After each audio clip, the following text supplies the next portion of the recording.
Hey guys, my name is Tim. I'm a physician associate. I specialize in psychiatry. In today's video, we're going to be talking about major depressive disorder and generalized anxiety disorder, the DSM-5 criteria for each.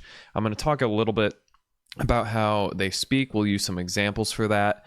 And then we'll also talk about some takeaways after, okay? So let's get right into it.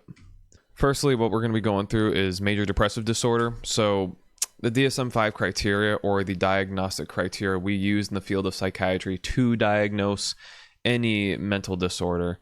With major depressive disorder, you need 5 or more of the following symptoms, but 2 of those 5 need to at least be a depressed mood or a loss or interest or pleasure in any activity. So that's also known as anhedonia. So you can see on this slide the depressed mood and the loss of interest or pleasure in things are highlighted in red, and those need to be combined with at least 3 more symptoms, including weight loss or appetite changes, trouble sleeping, insomnia, too little sleep, or hypersomnia, too much sleep, psychomotor agitation or retardation, so people becoming more irritable or just lethargic, foggy-minded, difficulty just being able to convey thought, for example, fatigue. Again, you're sleeping a whole night and getting 8 hours of rest, but you just don't feel well rested, feelings of worthlessness or excessive inappropriate guilt nearly every day. So the language that kind of displays that is the would've, should've, could've mindset. You also have diminished ability to think or concentrate. Again, just struggling to make the correct choices. And then again, finally, recurrent thoughts of death, suicidal ideation, or suicide attempts.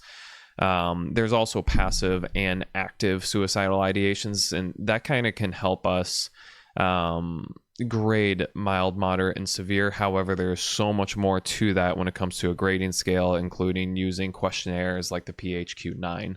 But again, this is the diagnostic criteria for major depressive disorder. Again, 5 or more, and either depressed mood or loss of interest or pleasure must be part of that diagnostic criteria.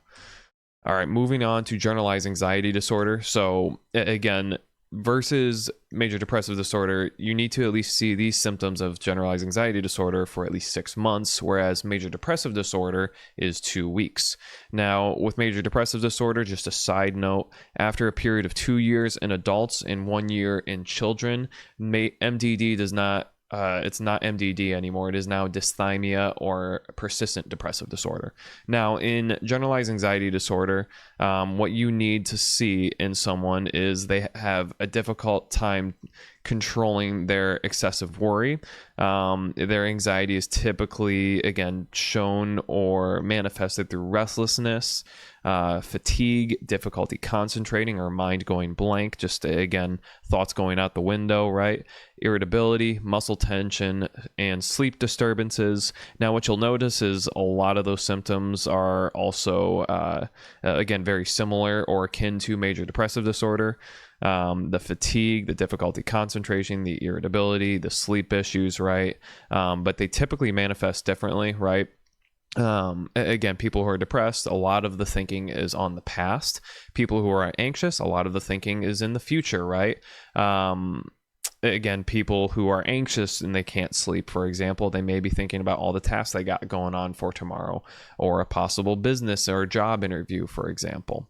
And one thing, or 2 things I should say, that we really need to check on for generalized anxiety disorder is that making sure this isn't substance induced, 1, and number 2 as well, we also look at the social and functional impairments that occur. Same thing with major depressive disorder.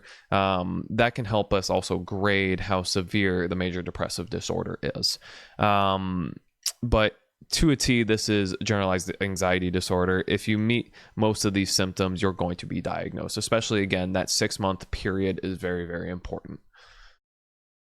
Now, the voices of major depressive disorder and generalized anxiety disorder differ slightly. To keep it very simple, before I go into it, a lot of the times a depressive mindset is would've, should've, could've. You'll see, at least in my experience as well, I've seen a good amount of excessive guilt or frustration with self over past incidences in major depressive disorder. And with generalized anxiety disorder, you see a lot of what if or should I type of thought processes in order to, again, try and mitigate anything that makes us feel unsafe or anything that we feel out of control with. Okay, so this is what, again, I like to use this tool, at least in my therapy sessions with patients, where I'm talking about what does depression sound like if it was a person, right? We're literally personalizing depression. If depression was a person, what would it speak like? It would speak something along the lines of this. What's the point? I used to love painting, but now I don't even care. It's exhausting to even get out of bed. No matter what I do, I feel like I'm failing. I can't focus on anything. And honestly, I don't even know why I try anymore. People probably don't even notice when I'm not around. Everything feels heavy and I just want it all to stop, right? I wish I could have done more. So you see throughout this text, again, it's exhausting to even get out of bed. So again, overall, just general fatigue. I don't even care.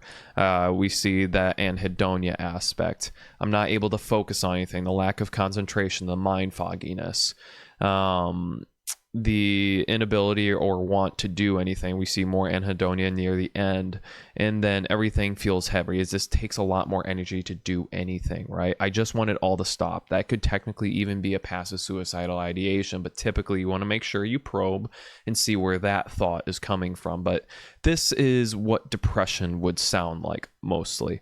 Now, again, one thing that is difficult for people to notice, and what a lot of people think, is that depression is that feeling, the depressed mood, the tearfulness, the crying, the sadness. But sometimes it's just, I don't enjoy anything. I'm just kind of here. I work, I go home, and that's it. Like I don't, like, yeah, sure, I'll play sports here and there, but it's just, it's whatever. Like I feel no joy when I do this. Again, that is anhedonia. That is typically harder for people to recognize and understand just because it is not as talked about, I believe. But again, that is also a sign and symptom of depression. Now, in regards to anxiety, it sounds something along the lines of this. Did I forget to turn the stove off? What if I said something embarrassing earlier? What if I mess up that project at work and they fire me? Oh God, what if I can't find another job? I need to relax, but what if something bad happens while I'm trying to relax? I should be doing something productive right now. Why can't I just stop overthinking? I feel like my mind won't shut off and I can't breathe. My shoulders are so tense. What if I never figure this out? So a lot of, again, forward thinking, future thinking, thoughts focused on the future. And there's even a hint of depression to a degree, right? Why can't I just stop overthinking? But again, you see, and you heard me emphasize that what if thought pattern. A lot of the time, I will say, hey, your anxiety is going to speak in what if thought patterns. A lot of those thoughts, again, are future thinking, especially if we start with the phrase what if. So again, look out for that, especially in your own thinking. Now, in summary, some takeaways that we need to just kind of look at. One, be mindful of how you think. The mind is more powerful than you know. Our brains are neuroplastic, meaning they change, right? Based upon what we do, what occurs in our life, how we think in general, our brains react to these things. Our body reacts to these things, right? Again, if you have ever lifted weights, if you tell yourself, no, I cannot lift this way, I'm not going to be able to do it, you most likely won't, right? But if you tell yourself that you can, you may surprise yourself. You may be able to do way more than you ever thought you could, right? I've noticed this in my life as well, where, again, I've broken many personal records by just telling myself I can do this, even when in my core sometimes I didn't believe I could do it. But the more I said I can, the more I bought into it, the more I believed in it, and the more I did it, the less that thought process of I can't laid within me. It started to kind of get rooted out by the I can mindset. So for us, it's very important to just be very mindful of how we're thinking and why we're thinking, because again, it can really be all the difference in the world for our lives. So that kind of moves us into understanding when depression or anxiety may be speaking. Now, why is this important?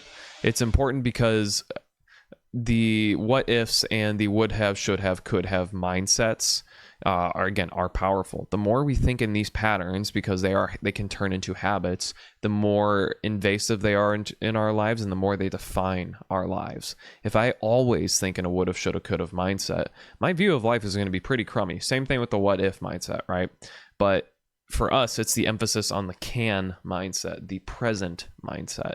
And I kind of want to sum it up very easily in a quote that was given by Master Oogway in Kung Fu Panda, a great movie. He says, yesterday is history, tomorrow is a mystery, but today is a gift. That's why it is called the present. It's this emphasis on focusing on what we can do, not what we could have or should have done, not on what I should do for the future, but ultimately focusing on what we can do, because that's what matters at the end of the day. And again, the present is meant to be enjoyed. By us doing this, we are countering the anxious and depressive mindsets. We are building healthier thought patterns. And again, we are slowly but surely changing our life one thought at a time. So again, I would really push you to be mindful of that depressive and anxious mindset. And then otherwise, guys, that's it. I hope you found this helpful, insightful. If you have any thoughts, concerns, comments, leave them down below. I'll try and answer all of them to the best of my abilities. But otherwise, be your best friend, and I'll see y'all in the next one. Bye.